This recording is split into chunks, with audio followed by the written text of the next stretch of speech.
Hello friend, कैसे हो आप सभी। उम्मीद करता हूँ कि आप सभी अच्छे होंगे, मस्त होंगे और स्वस्थ होंगे। तो दोस्तों, आज की वीडियो हम आपको बताने वाले हैं हिंदी 2022 का दोस्तों जो पेपर है यूपी बोर्ड का। दोस्तों वो हम इस वीडियो में आपको बताएं किस तरह का पेपर आता है और किस तरह का दोस्तों पैटर्न आता है। क्योंकि दोस्तों अगर आप पिछले लेवल के 2022-23 और 2020-21 के दोस्तों अगर आप पेपर तैयार कर लेंगे तो बहुत ही अच्छा आपका पेपर हो जाएगा। कम से कम 80 नंबर दोस्तों पक्के आपके समझ लो, अगर आपने ये 3 पेपर कर लिए हल, नहीं तो वह नंबर तो आपके पक्के हैं बिल्कुल। और इस पेपर के बाद दोस्तों आपके 30 नंबर बिल्कुल पक्के 100% हो जाएंगे। दोस्तों इस पेपर को इसलिए आपको इस वीडियो को फुल वॉच करना है, और वीडियो आपको पसंद आती है तो वीडियो को लाइक कर देना। चलिए दोस्तों करते हैं वीडियो को शुरू। दोस्तों ये हमारा हिंदी का पेपर है, जैसा कि आप देख सकते हैं ये हमारा 2022 का पेपर है, ये आप देख सकते हैं। और दोस्तों इसका 801 कोड है, जैसा कि आप देख सकते हैं। अब दोस्तों हम प्रश्न की स्टार्ट करते हैं। यहाँ पर पहला प्रश्न क्या है दोस्तों, पहला हमारा प्रश्न है आपको सही करना है इनमें जो विकल्प आपको सही लगता है।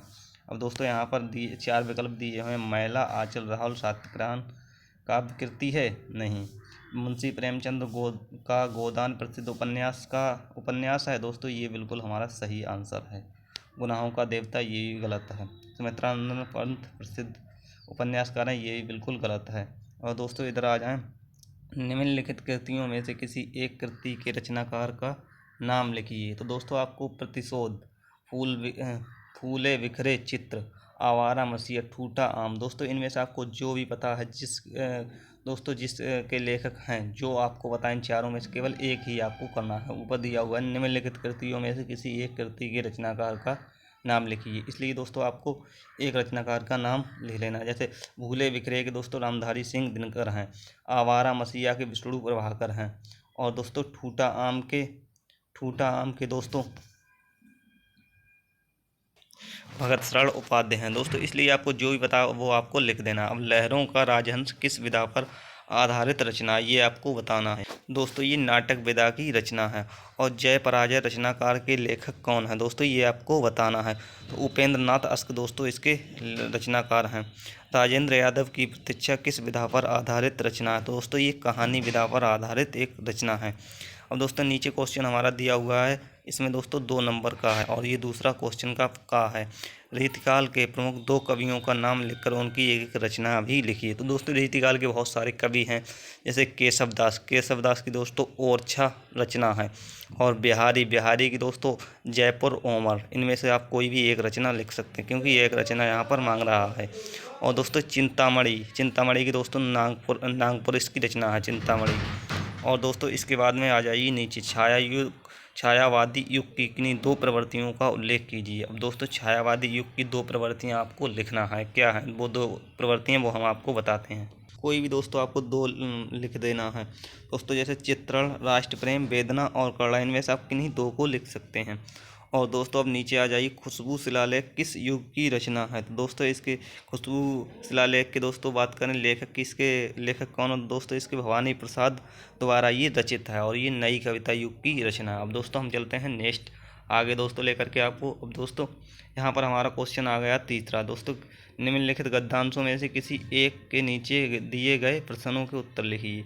दोस्तों यहाँ पर 2 खंड आपको दिए गए हैं, जैसा कि आप देख सकते हैं। एक खंड आपका ये दिया हुआ है और एक खंड आपका ये दिया हुआ है। इनमें से दोस्तों आपको किन्हीं एक को करना है। और दोस्तों जो आपको खंड अच्छा लगता है और जो आपको बहुत ही अच्छे से आता है सटीक तरीके, उसी खंड को आपको करना है। अब दोस्तों नीचे अगर मैं इसको पढ़ूंगा तो वीडियो काफ़ी ज़्यादा लंबी हो जाएगी, इसलिए दोस्तों इसको आपको देख लेना है बहुत ही दोस्तों बारीकी से। मैं अगर इसको पढ़ूंगा तो काफ़ी ज़्यादा वीडियो लंबी हो जाएगी, इसलिए दोस्तों वीडियो लंबी ना होने की वजह से मैं आपको लेकर चलता हूँ आगे। और दोस्तों हम आगे क्लिक करते हैं तो हमारा चौथा क्वेश्चन है, निम्नलिखित पद्यांशों में से किसी एक की संदर्भ सहित व्याख्या कीजिए। दोस्तों आपको संदर्भ सहित यहाँ पर भी 2 खंड दिए हुए हैं, किन्हीं एक की दोस्तों यहाँ पर आपके लिए दोस्तों व्याख्या करनी है। अब दोस्तों पहला खंड हमारा दिया हुआ है, मानुष हों तो वही रसकान, बसों ब्रज कोकुल गाँव के ग्वारन, जो पस हों तो कहा बस मेरो चरण नित नंद की धेनु मझारन, पावन हों तो वही गिरि को जो धरो कर चित्र पुरंदर धागन, जो खग हों तो कहा वसुमेर, जो खग हों तो बसेरो करो मल कलिंद कूल कदम्ब की डारन। दोस्तों यहाँ पर ये दूसरे पार्ट से लिया गया है दोस्तों, इसका आपको लिख देना है, क्योंकि दोस्तों ये बहुत ही ज़्यादा इम्पोर्टेंट है दोस्तों। इस साल भी 2024 में ये आ सकता है, क्योंकि दोस्तों ये बहुत ही ज़्यादा काफ़ी ज़्यादा वेरी वेरी इंपॉर्टेंट है। इसलिए आपको एक बार ये ज़रूर दोस्तों 2-3 बार पढ़ लेना है, जिससे आपको बहुत ही सटीक तरीके से दोस्तों ये याद हो जाए। और दूसरा दिया हुआ है, विष्णु रेखा का वासी जो जीता नित हाँफ हाँफ कर रखता है अनुराग अलौकिक, यह भी अपनी मातृभूमि का। तो दोस्तों इसमें से अब नीचे आपको जो भी इन दोनों में से कोई भी एक आता है दोस्तों, वो आपको इन दोनों में से एक को लिख देना है। दोस्तों नीचे हम आते हैं 5वें क्वेश्चन पर। दोस्तों 5वां क्वेश्चन हमारा क्या कह रहा है, निम्नलिखित लेखकों में से किसी एक लेखक का जीवन परिचय दीजिए तथा उनकी किसी एक रचना का नाम लिखिए। अब दोस्तों ये यहाँ पर 3 दिए हुए हैं, जयशंकर प्रसाद, राजेंद्र प्रसाद, भगत शरण उपाध्याय। दोस्तों इनमें से किसी एक का आपको जीवन परिचय लिखना है। अगर आपको राजेंद्र प्रसाद का आता है तो आप राजेंद्र प्रसाद का लिख सकते हैं। अगर आपको भगत शरण उपाध्याय का आता है तो आप भगत शरण उपाध्याय का लिख सकते हैं। अगर आपको जयशंकर प्रसाद का आता है तो आप जयशंकर प्रसाद का लिख सकते हैं दोस्तों, कि आपको लिखना एक ही है। अब हम आते हैं दोस्तों 5वें की खा पर, निम्नलिखित कवियों में से किसी एक कवि का जीवन परिचय दीजिए तथा उनकी किसी एक रचना का नाम लिखिए। अब दोस्तों यहाँ पर भी तुलसीदास, महादेवी, सुमित्रानंदन पंत, सुभद्रा कुमारी चौहान, अगर आपको इनमें से किसी एक का लिखना है दोस्तों, और केवल एक ही रचना आपको लिखना है। अगर आपने 2 रचना या 3 रचना लिख दी और एक से अधिक दोस्तों कवि का या लेखक का जीवन परिचय दे दिए तो आपको नंबर 1 भी नहीं मिलेगा। इतनी बात का आपको ध्यान रखना है। अब दोस्तों आ जाइए नीचे 6वें प्रश्न पर। 6वां दोस्तों ये प्रश्न हमारा संस्कृत का है। अस्माक संस्कृति सदा गतिशील वर्तने। दोस्तों ये आपको देख लेना है कि आपको संस्कृत से दिया हुआ है, और दोस्तों इसकी मैं कल्पना नहीं कर सकता, कहीं से भी ये दे सकते हैं दोस्तों। इसलिए आपको ज़्यादा इम्पोर्टेंट पहले और दूसरे पार्ट से रहता है, इसलिए दोस्तों पहला और दूसरा पार्ट आपको बहुत ही अच्छी तरीके से देख लेना है। और दोस्तों यहाँ पर दूसरा खंड दिया हुआ है, अथवा में सार्थ प्रवसतो मित्र भार्या मित्र ग्रह सता अतुस्य विश्चम मित्रम दानम मित्र मरिसता। दोस्तों इसलिए आपको कोई भी खंड यहाँ पर वो दे सकते हैं संस्कृत में। अब नीचे एक दिया हुआ है 7वां प्रश्न 7 का, कि अपनी पाठ्य पुस्तक से कंठस्थ किया हुआ एक श्लोक लिखिए जो इस प्रश्न पत्र में ना आया हो। हाँ दोस्तों, ये प्रश्न पत्र में ना आया हो वो आपको एक श्लोक संस्कृत में लिखना।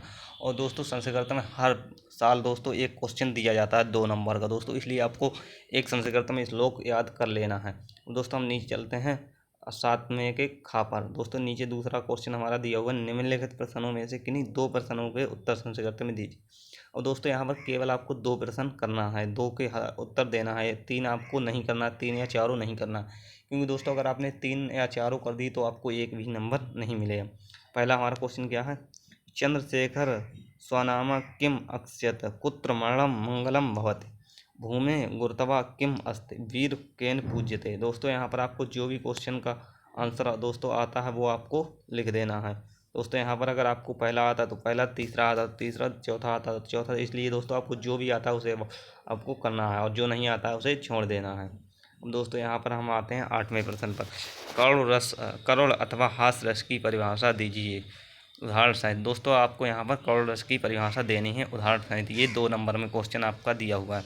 और दूसरा 8वें का खा कह रहा है, रूपक अथवा उपमा अलंकार की परिभाषा उदाहरण सहित दीजिए। दोस्तों रूपक अथवा उपमा अलंकार की परिभाषा आपको देना है, इनमें से एक का दोस्तों आपको देना है। अथवा में जो दिया हुआ हो उनमें से किसी एक का दोस्तों आपको लिखना है।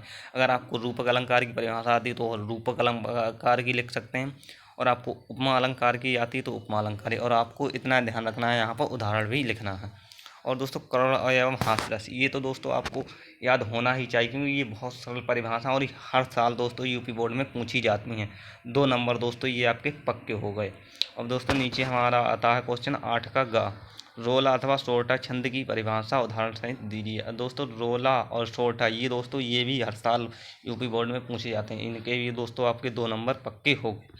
अब नीचे आते हैं नमे के दोस्तों का पर, निम्नलिखित उपसर्गों में से किन्हीं 3 के मेल से एक एक शब्द लिखिए। अब दोस्तों यहाँ पर अनु 3 के मेल से दोस्तों पूछ रहा है, जैसे अनु, अन, अनज और अनुज लिख सकते हैं। अभी अभी दोस्तों यहाँ पर परिस लिख सकते हैं, सुमन लिख सकते हैं यहाँ पर, ऐसे कि इसी तरह से आप बहुत ही आसानी से लिख सकते हैं। दोस्तों नीचे हमारे आ गए 9 खा पे, निम्नलिखित में से किन्हीं 2 प्रत्ययों का प्रयोग करके एक एक शब्द बनाइए। दोस्तों यहाँ पर किन्हीं 2 प्रत्यय आपको बनाना है, जैसे त्वचा, बाट यहाँ पर दो शब्द आपको जोड़ना है दोस्तों। अब नीचे दोस्तों यहाँ पर आप इस पर आते हैं नौक गा पर। निम्नलिखित में से किन्हीं दो के समास विग्रह कीजिए। दोस्तों यहाँ पर आपको समास विग्रह करना है, जो भी आपको समास उस समास का नाम भी लिखना है। और दोस्तों दोपहर और चौराहा मतलब चार राहों का समूह, किन्हीं दो के दोस्तों यहाँ पर पूछ रहा है। त्रिकोण मतलब तीन कोण। देश विदेश, देश और विदेश, यहाँ पर इस तरह से आपको लिखना है। और जो भी दोस्तों आपको यहाँ पर समास है वो उस समास का नाम भी लिखना है। अब दोस्तों आगे जाओ हमारे 9 के घा पर। निम्नलिखित में से किन्हीं दो शब्दों के तत्सम रूप लिखिए। जैसे कुआं, छाया, पाहन, श्रृंगार, लौंग। दोस्तों यहाँ पर तत्सम रूप दोस्तों यहाँ पर आपको लिखना है किन्हीं दो शब्दों के। दोस्तों दो शब्दों के, जो भी आपको दो शब्द पता है वो शब्दों के आपको यहाँ पर तत्सम रूप लिख देना। हम नीचे आ जाइए 9 के अड़ा पर। निम्नलिखित में थे किन्हीं दो शब्दों के दो दो पर्यायवाची शब्द लिखिए। अब दोस्तों यहाँ पर आपको दो दो पर्यायवाची शब्द लिखना है। जैसे कमल के, पंकज, जलज, नीरज। दोस्तों इस तरह से आपको लिख देना है। और क्रोध, दिन, दिवस, तारीख, इस तरह से आपको लिखना है। और दोस्तों नदी, दोस्तों यहाँ पर झरने, सरोवर, इस तरह से दोस्तों नदी के पर्यायवाची शब्द लिखना है दोस्तों। अब नीचे आ जाइए। अब दोस्तों यहाँ पर 10 का कहा दिया हुआ है। निम्नलिखित में से किन्हीं दो की संधि विच्छेद कीजिए। दोस्तों यहाँ पर आपको दो शब्दों की संधि विच्छेद करना है। दोस्तों वीडियो हमारी काफ़ी ज़्यादा लंबी हो जाए, इसलिए दोस्तों केवल मैं आपको ऐसे ही पढ़ के सुना दे रहा हूँ, ज़्यादा मैं हल नहीं करूँगा। मनु प्लस अंतर, आपको जो भी इसमें दोस्तों संधि आपको इन्हीं दो शब्दों की करनी है। अब नीचे आ जाइए। खा पर निम्नलिखित शब्दों के पंचमी विभक्ति द्विवचन का रूप लिखिए। अब दोस्तों यहाँ पर पंचमी विभक्ति आपको दोस्तों यहाँ पर लिख देनी है। निम्नलिखित में से किन्हीं दो धातु की लकार पुरुष तथा वचन का उल्लेख कीजिए। दोस्तों यहाँ पर चार शब्द दिए हुए हैं, इनमें से दो का दोस्तों आपको धातु, लकार और पुरुष वचन दोस्तों ये चारों आपको लिखना है। ये 2 नंबर में दिए हुए हैं। और दोस्तों घा पर आ जाइए। निम्नलिखित में से किन्हीं दो वाक्यों का संस्कृत में अनुवाद कीजिए। और दोस्तों यहाँ पर आपको 4 वाक्य दिए हुए हैं, इनमें से आपको 2 वाक्य ही करना है। जैसे अपने कर्तव्य का पालन करना चाहिए, विनय मनुष्य का आभूषण है, भारतीय संस्कृति उदार और गतिशील है। दोस्तों आपको जो भी आता है उनमें से दोस्तों आपको 2 क्वेश्चन यहाँ पर करने हैं, 2 के आंसर आपको देने हैं। अब नीचे आ जाइए 11वें प्रश्न पर। निम्नलिखित विषयों में से किसी एक विषय पर निबंध लिखिए।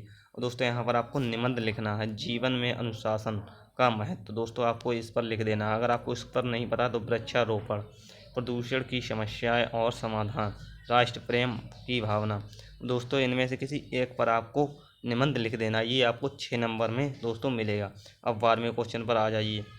दोस्तों 12वां क्वेश्चन हमारा दिया हुआ है, अपने पठित खंड काव्य के आधार पर निम्नलिखित प्रश्नों में से किसी एक प्रश्न का उत्तर दीजिए। जय सुभाष खंड काव्य की द्वितीय सरक की कथा वस्तु लिखिए।